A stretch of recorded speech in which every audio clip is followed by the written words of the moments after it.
Pour la deuxième étape de l'usinage, vous allez faire un stock advance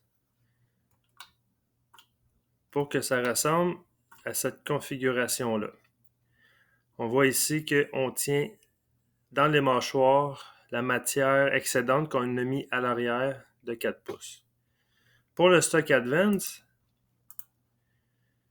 vous allez devoir en premier sélectionner la géométrie à transférer en faisant Select.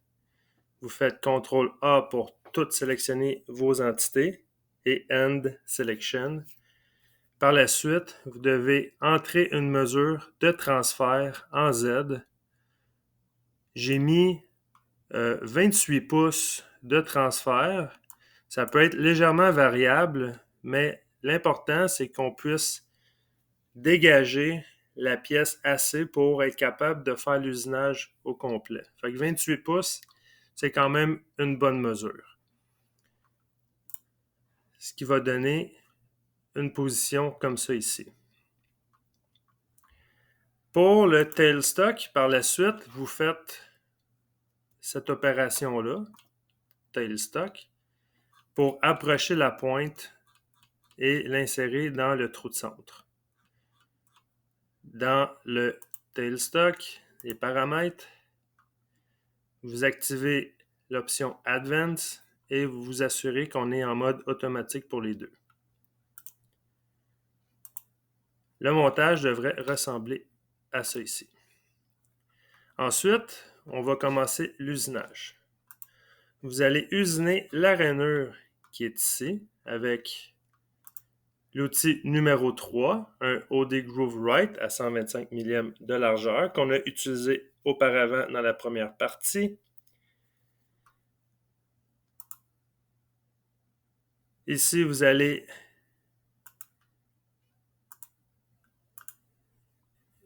cocher évidemment Use Stock for Other Boundary.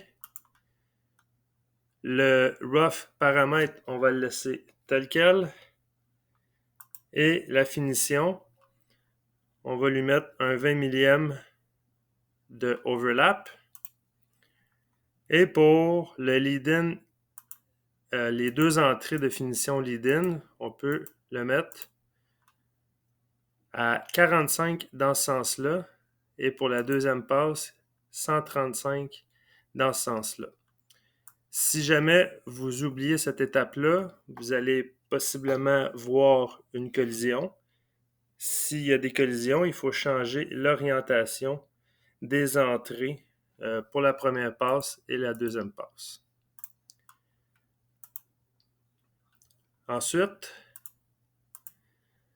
on va dégrossir cette partie-là ici. La chaîne qui va être à sélectionner, c'est cette chaîne-là ici.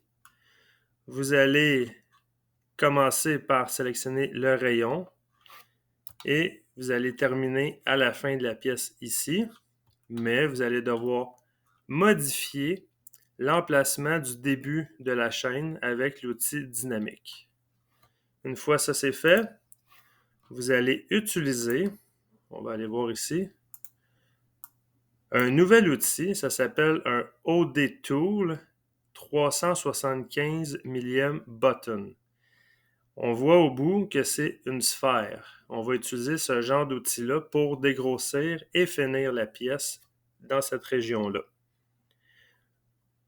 Ça ici, ça va être notre outil numéro 6. Dans les paramètres du rough, vous allez faire quelques modifications, dont la méthode de coupe. On va le mettre en zigzag straight. On va voir qu'est-ce que ça va donner comme parcours. On va activer le plunge paramètre en activant cette option-là pour qu'il puisse aller dans les creux au besoin. On fait OK. Dans le lead-in, lead-out, pour éviter encore une fois les collisions, le lead-in et le lead-out, on va les mettre quand l'outil va approcher en lead-in, il va approcher à 90 degrés vers le bas. Tandis que dans le lead-out, quand il va se retirer, on va l'envoyer à 90 degrés vers le haut. Également, pour le lead-out, vous allez faire une extension de 500 millime pour qu'il y ait 500 millime plus loin pour être sûr qu'on usine le diamètre au complet. On va activer le Use Stock for Other Boundary et on fait le crochet. Ça va générer un parcours comme ça ici. On va voir qu'est-ce que ça va donner en le simulant. On a mis zigzag. Ça veut dire qu'il fait des zigzags pour le dégrossissage. Et on voit que le lead-in est à 90 degrés. Le lead-out est également à 90 degrés. Et on a une extension ici de 500 millime. Quand ça c'est fait, il va falloir faire la finition avec le même outil. La chaîne va être identique à celle du dégrossissage.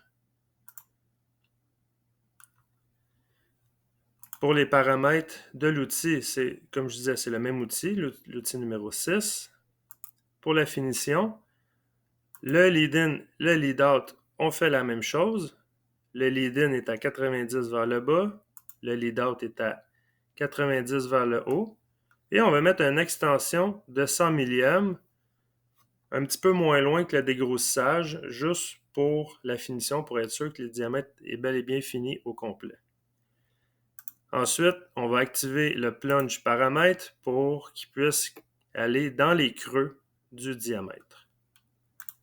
Quand ça c'est fait, ça va nous générer une finition comme ceci.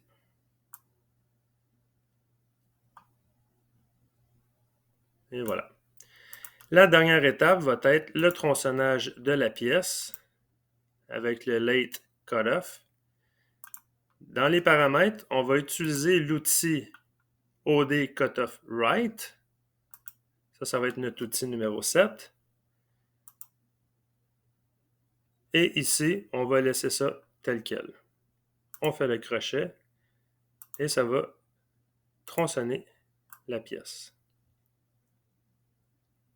Si jamais il y a une collision durant le tronçonnage, il va falloir modifier le holder de l'outil pour que la distance C, qui est la longueur de la partie où est-ce que la plaquette est déposée, on va l'augmenter un peu plus long, par exemple à 2 pouces et demi ou 2 pouces 600, jusqu'à temps que ça puisse passer.